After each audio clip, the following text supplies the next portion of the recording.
नमस्कार, मैं हूं शरद द्विवेदी और हमारा आज का मुद्दा है नाथ के गढ़ में कांग्रेस दिया एकता का संदेश।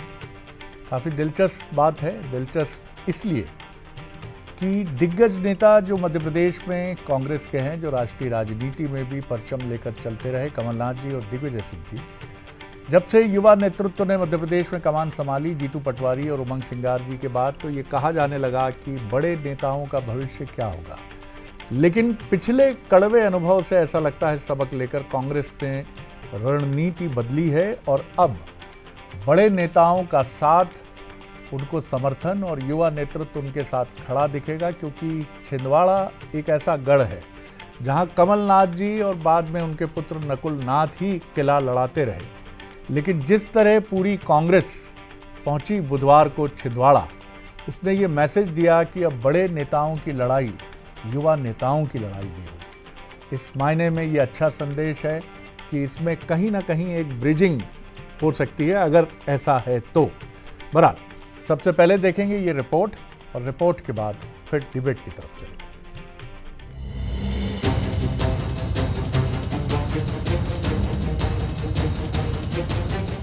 कमलनाथ के गढ़ छिंदवाड़ा में बुधवार को कांग्रेस ने बीजेपी सरकार के खिलाफ जबरदस्त विरोध प्रदर्शन किया। कलेक्ट्रेट के बाहर किसानों की समस्याओं को लेकर कांग्रेस ने धरना प्रदर्शन किया। कांग्रेस नेताओं ने कलेक्टर से मिलकर किसानों के मुद्दे पर ज्ञापन सौंपने की कोशिश की। कांग्रेस नेताओं ने प्रदेश में किसानों की समस्याओं को लेकर हल्ला बोला। पीसीसी चीफ जीतू पटवारी और पूर्व सांसद नकुल नाथ की अगुवाई में 20 से ज्यादा विधायकों ने मोर्चा खोला। कांग्रेस ने कलेक्ट्रेट तक किसानों के साथ मिलकर ट्रैक्टर ट्राली भी निकाली। रैली जेल बगीचे तक पहुंची, जहां सभा हुई। कांग्रेस नेताओं ने एकजुट होकर सरकार से सवाल पूछा कि अगर खाद की कमी नहीं है तो किसान लंबी लंबी कतारों में क्यों खड़े हैं। तो वोट चोरी के मुद्दे को कांग्रेस ने यहां भी हवा देने की कोशिश की। किसानों की आय तो दुगनी दूर की बात है, किसान परेशान है, किसान को खाद नहीं मिल रही। अभी मैं जबलपुर से रास्ते में कई किसान संगठन मिले कि हमें खाद 4-4 दिन से 8-8 दिन से महीने भर से नहीं मिल रही। किसान रो रहा है, किसान के आंसू पोंछने वाले नहीं। शिवराज जी कृषि मंत्री है, दिल्ली बैठ गए, मुख्यमंत्री गायब है, कलेक्टर गायब है, कलेक्टर ज्ञापन नहीं लेना चाहता। अगर किसानों को फसल और बीज मिल रही होती तो इतनी भारी संख्या में किसान आज आंदोलन करने आते। कांग्रेस ने आरोप लगाया कि सरकार ने किसानों और युवाओं का हक छीन लिया है। खाद की कमी, फसलों का सही दाम न मिलना और बेरोजगारी के साथ ही कांग्रेस ने वोट चोरी के भी आरोप लगाए। कुल मिलाकर छिंदवाड़ा की किसान अधिकार यात्रा के बहाने कांग्रेस ने एकता का संदेश देने की कोशिश की है, जिस पर बीजेपी ने तंज कसा है। मुझे लगता है अपने सर्वाइवल के लिए लगातार कांग्रेस के नेता प्रयास कर रहे हैं, लेकिन मध्य प्रदेश में डॉक्टर मोहन यादव जी की सरकार, किसानों के हित की सरकार, किसानों के कल्याण का काम करने वाली सरकार, उसको कोई अंतर नहीं पड़ता। कांग्रेस ने प्रदर्शन के बहाने एकजुटता का संदेश दिया। दरअसल जब प्रदेश में जीतू और सिंघार के रूप में कांग्रेस ने युवा नेतृत्व दिया था, तभी से कमलनाथ और दिग्विजय की भूमिका को लेकर सवाल उठ रहे थे। लेकिन संगठन संभाल रहे पटवारी लगातार वरिष्ठों से बात कर रहे हैं। कमलनाथ और दिग्विजय की सलाह को भी जीतू अहमियत दे रहे हैं। जिलाध्यक्ष चयन में भी नाथ और दिग्गी का दबदबा देखने को मिला। कुल मिलाकर संगठन सृजन में लगी कांग्रेस में गुटबाजी से इतर सीनियर जूनियर की बेहतर बॉन्डिंग देखने को मिल रही है। मतलब साफ है, नाथ के गढ़ से कांग्रेस ने एक बार फिर से एकता का संदेश दिया है। सूरज शर्मा, बंसल न्यूज, छिंदवाड़ा। तो आपने देखा कि किस तरह से एकजुटता का प्रदर्शन करने की कोशिश की, और ये वो गढ़ है जो 40 सालों तक कांग्रेस के साथ रहा, लेकिन इसमें सेंध लगाई बीजेपी ने 2024 के लोकसभा चुनाव में, और उसके बाद एक और झटका दिया अमरवाड़ा बाई इलेक्शन में, जो एक बड़ा झटका था, क्योंकि कमलनाथ जी और नकुल नाथ जी उबरना चाह रहे थे अमरवाड़ा के ज़रिए कि हम फिर एक बार अपनी स्ट्रेंथ दिखाएं। लेकिन काफ़ी नज़दीकी मुकाबला रहा, काफ़ी क्लोज फाइट थी, लेकिन उस क्लोज फाइट में बीजेपी ने एक बार फिर जीत हासिल की और मध्य प्रदेश की सभी 29 लोकसभा सीटें जो 2024 में बीजेपी के पास आईं, उनमें छिंदवाड़ा उसका सबसे कीमती किला था, दुर्ग था। तो चलिए पहले बंसल न्यूज़ के सवाल देखें। क्या कमलनाथ के गढ़ में प्रदर्शन करके कांग्रेस ने अपनी यूनिटी का मैसेज दिया है? क्या किसानों के सहारे कांग्रेस कोई सियासी ज़मीन पाने की कोशिश में है और प्रदर्शन कांग्रेस के सर्वाइवल की कोशिश है? ये बीजेपी के तर्क में कितना दम है? मिलिए जो मेहमान हमारे साथ हैं। मौसम बिसेन जी हैं, सदस्य हैं राज्य पिछड़ा वर्ग आयोग से, बहुत स्वागत है उनका। डॉक्टर विक्रम चौधरी हैं, प्रवक्ता हैं कांग्रेस के, हमारे साथ हैं। और चैतन्य भट्ट जी हैं, वरिष्ठ पत्रकार जबलपुर से। चैतन्य जी, पहली टिप्पणी आपकी, फिर मैं मेहमानों की तरफ आता हूं। जी शरद जी बोलिए। हाँ, पहली टिप्पणी आपकी, मैंने कहा पहली आप क्या कहेंगे? इस क्या एकजुटता का संदेश है ये?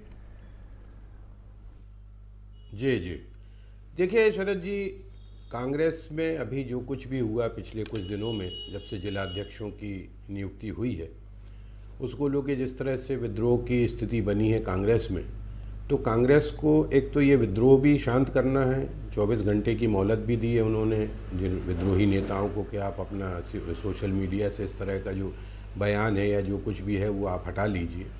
दूसरी तरफ वो इकट्ठा होने का भी एक सबूत देने की कोशिश कर रहे हैं कि हम सब बड़े और छोटे नेता, चाहे वो युवा हों चाहे, लेकिन छिंदवाड़ा क्यों? सब एकजुट हैं। छिंदवाड़ा के जरिए क्या सीनियर और दूसरी पीढ़ी के नेताओं के बीच में समन्वय की बात है भट्ट साहब?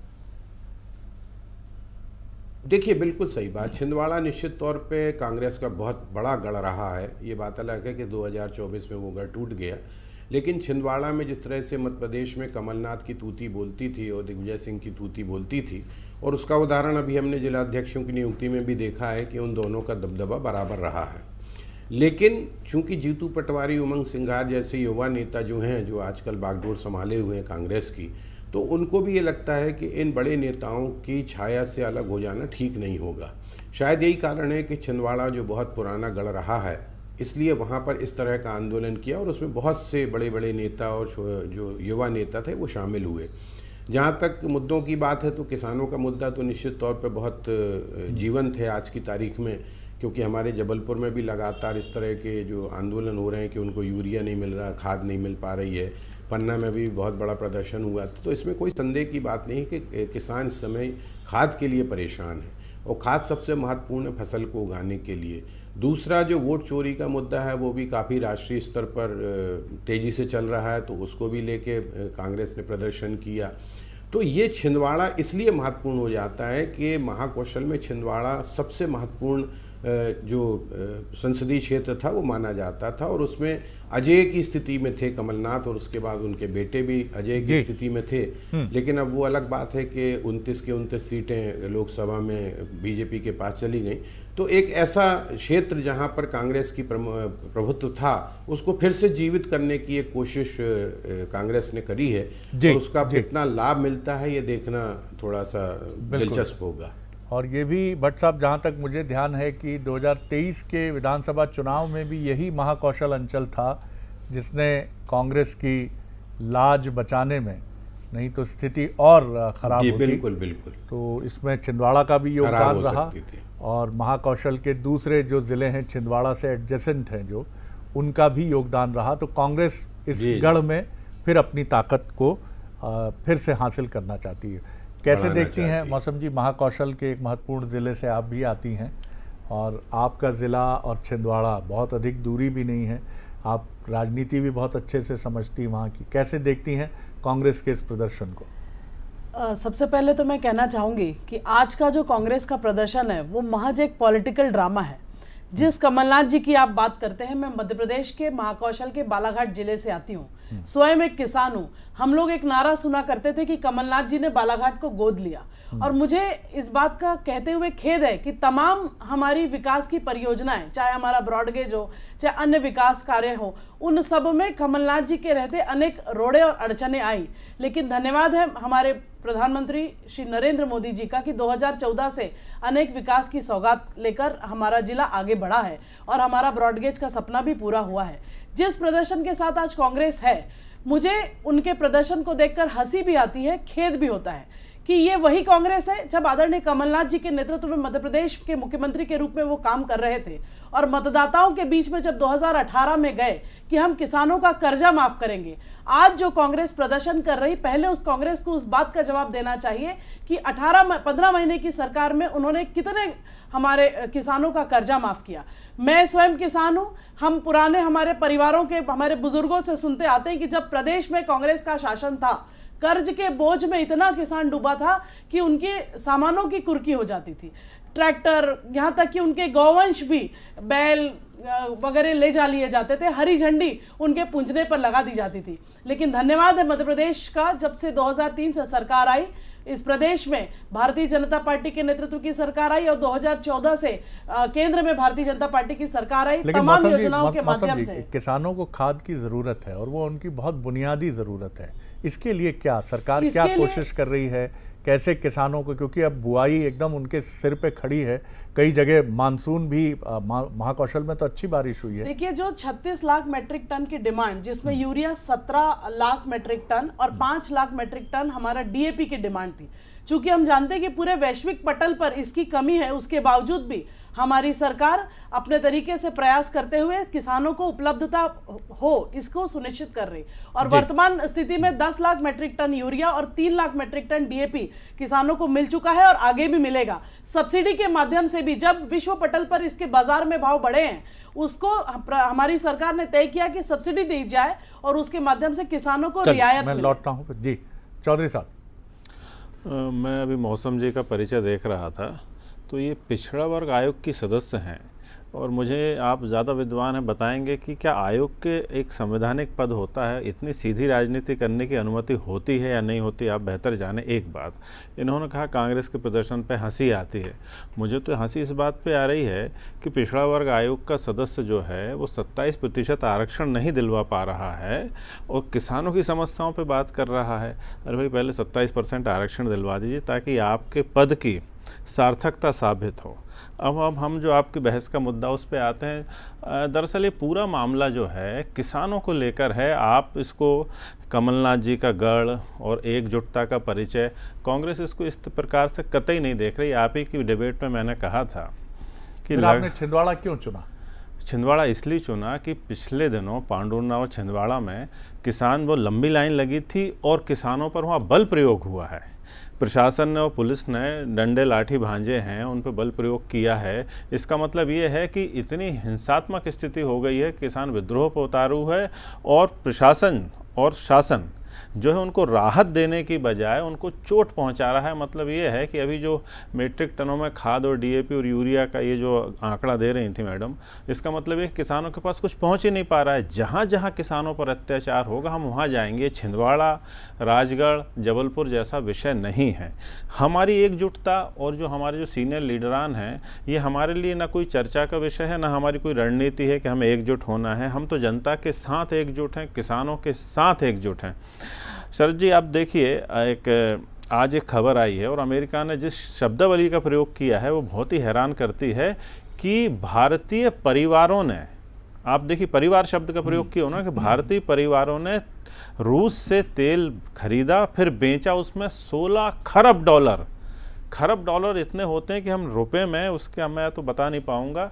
और वहीं हमारा जो भारत सरकार का, पूरे भारत सरकार का जो कृषि बजट है वो 13,000 लाख करोड़ का है। तो मतलब ये है कि यदि हम उस 16 खरब में से यदि 10-20% यदि हम उसमें टैक्स भी जोड़ लें तो वो भारत सरकार के कृषि बजट के बराबर होता है। इस तरीके से हम ये देखते हैं कि समस्या पैसों को लेके तो खैर कतई नहीं है, कहीं नहीं है, क्योंकि एक तरफ 16 खरब डॉलर का टर्नओवर हुआ है और दूसरी तरफ ये कि आपके किसान 300, 400, 1000, 500 की बोरियों के लिए आपको किसानों की पिटाई करनी पड़ रही है।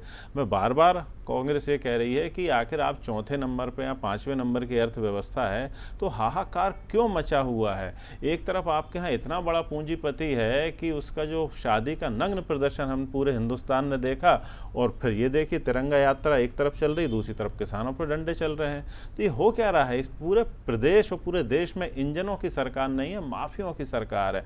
सिर्फ पैसा लूटो, खसोटो, बटोरो, और अब इनका मन इस पे भी नहीं भरा है तो ये सूखा नशा बिकवाने लगे। मध्य प्रदेश को उड़ता मध्य प्रदेश बना दिया। 6 महीने पहले एमडी ड्रग्स का फैक्ट्री मिली थी, आज तक उसका मास्टरमाइंड नहीं मिला, फिर से एक फैक्ट्री मिल गई है। तो ये नशा कौन बिकवा रहा है, किसको पैसे की जरूरत पड़ गई है? लेकिन आप दोनों जब एक दूसरे पे आरोप लगाते हैं तो ऐसा लगता है कि आप लोग राजनीतिक दल नहीं, कहीं कोई माफिया गिरोह है।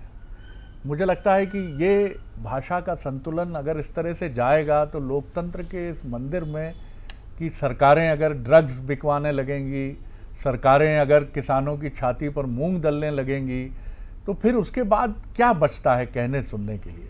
मुझे लगता है कि मुद्दों पर डॉक्टर साहब आप बहुत ही संजीदा राजनेता हैं, मैं आता हूं आपकी तरफ, लेकिन ये चीज़ें आज छिंदवाड़ा में भी प्रदर्शन के दौरान एक कुत्ते के गले में पहना दिया गया ज्ञापन की कलेक्टर साहब मिलने नहीं आए।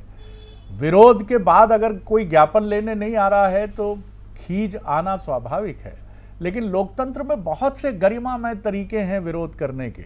शरद जोशी और हरिशंकर परसाई का एक व्यंग आज भी कस सकता है मन में, जीप में सवार इल्लियां। ऐसा नहीं है कि आपको उसके लिए अपनी भाषा को चाकू की तरह धारदार बनाना पड़ेगा। भट्ट साहब जी।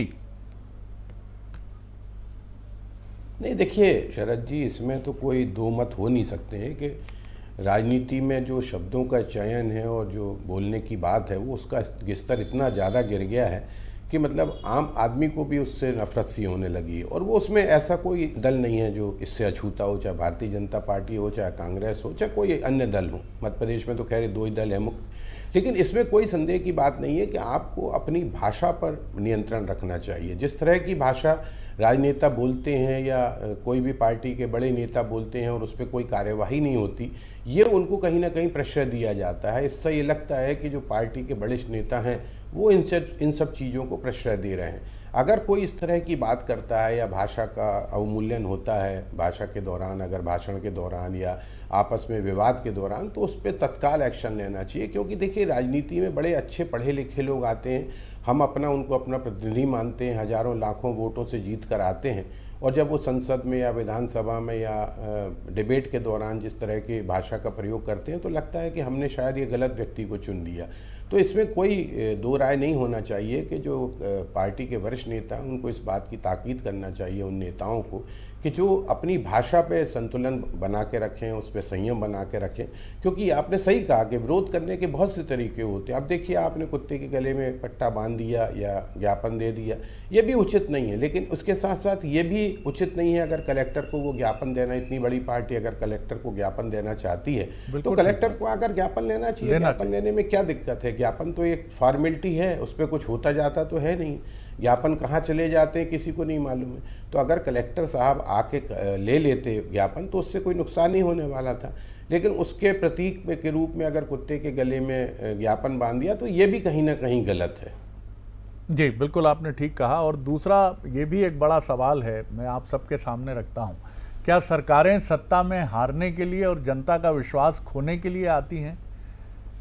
ये बड़ा सवाल है। भ्रष्टाचार के आरोप लगते हैं, इसमें कोई शक नहीं कि सरकार किसी भी पार्टी को हो ये आरोप लगते हैं। उसके भी मैकेनिज्म हैं। क्या कोई भी ऐसी सरकार है जिसने अगर कुछ ऐसा किया है तो क्या वो छिपा है?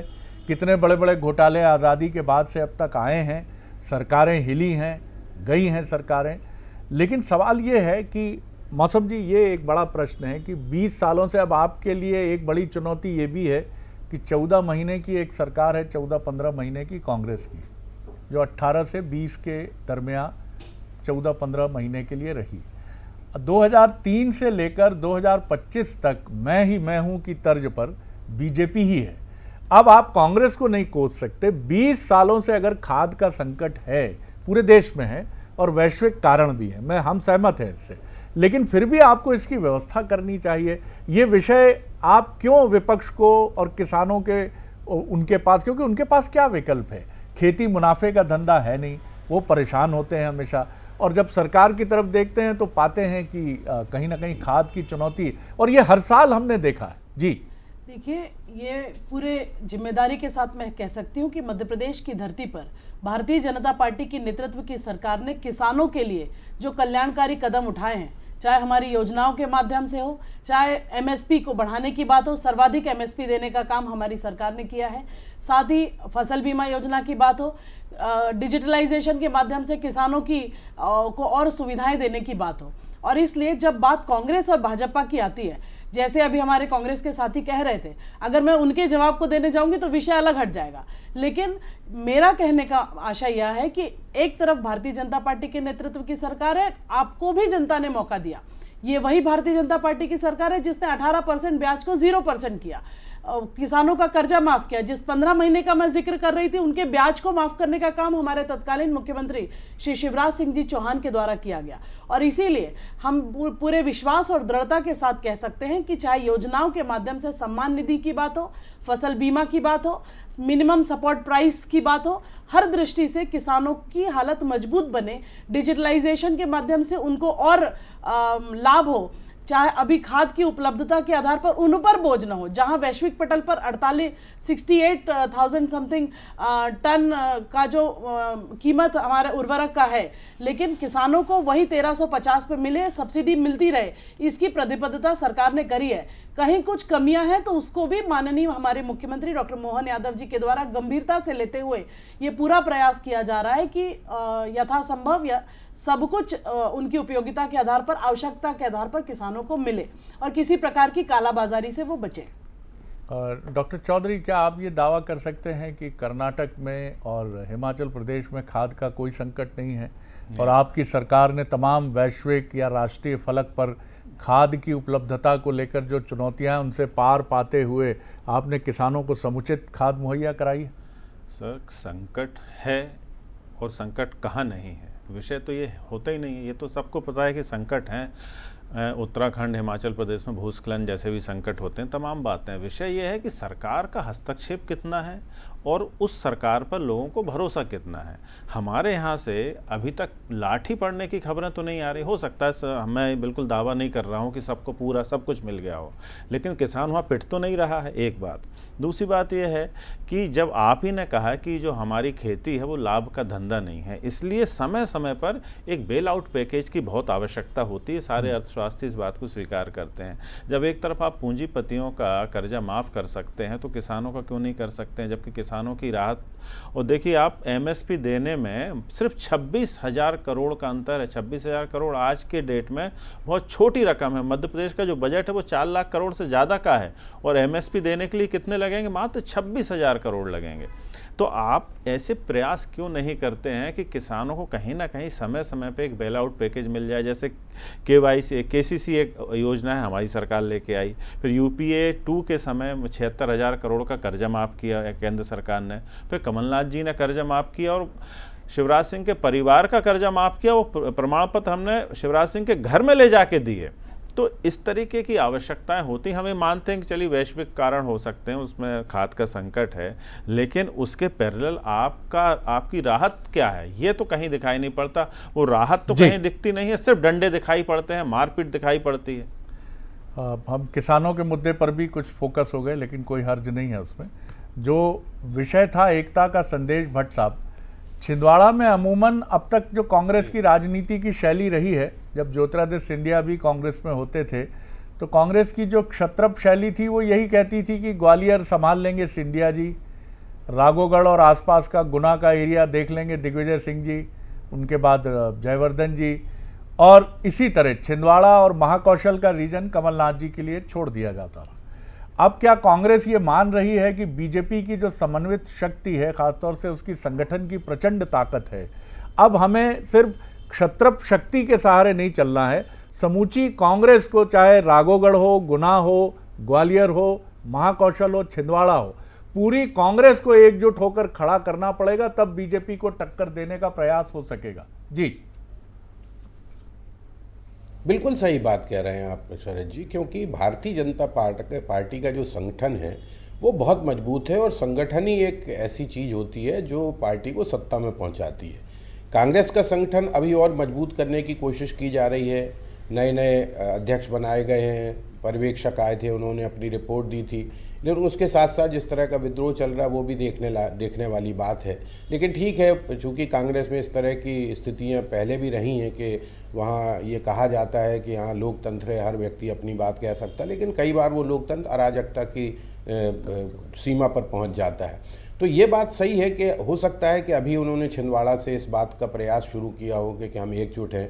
हो सकता है कि अगली बार वो ग्वालियर से इस तरह का प्रयोग करें, ग्वालियर में आंदोलन करें, फिर राधूगढ़ में करें, मालवा में करें। तो ये एक चौतरफा वो इस तरह का एक प्रयास कर रहे हैं कि हम ये बता सकें कि हमारे बीच में कोई किसी प्रकार की गुटबाजी नहीं है, हम एक हैं और कांग्रेस और जो भारतीय जनता पार्टी के संगठन से मुकाबला करने के लिए हम जितनी भी ताकत लगा सकते हैं उसमें, चाहे युवा नेता हों चाहे बुजुर्ग नेता हों, उनके सबके समन्वय के साथ हम जो भारतीय जनता पार्टी की ताकत है उसको हम कहीं ना कहीं कम करने की कोशिश करेंगे। तो ये एक जो संदेश दे रहे हैं जनता को, जनता के मुद्दों को उठा रहे हैं कांग्रेस, इसमें हो सकता है कि उसको आगे, और इसकी तैयारी 2028 की है, ऐसा सब बड़े नेता कह रहे हैं कि 2028 की तैयारी है।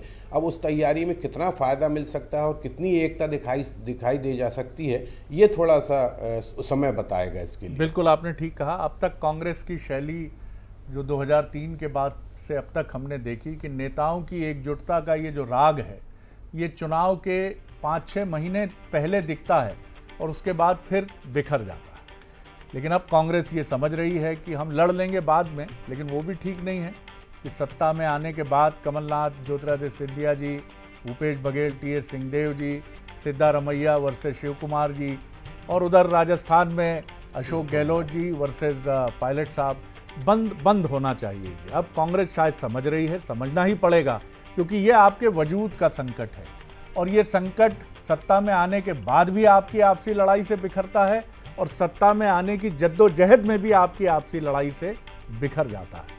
तो मंत्रा एक ही है कि एकजुट हो जाइए, गिले शिकवे भूल जाइए, सत्ता में संघर्ष करने के लिए भी आने के लिए, और अगर आते हैं तो उसके बाद भी देखते हैं कांग्रेस क्या कर पाएगी। बहुत शुक्रिया आप तीनों मेहमानों का। नमस्कार।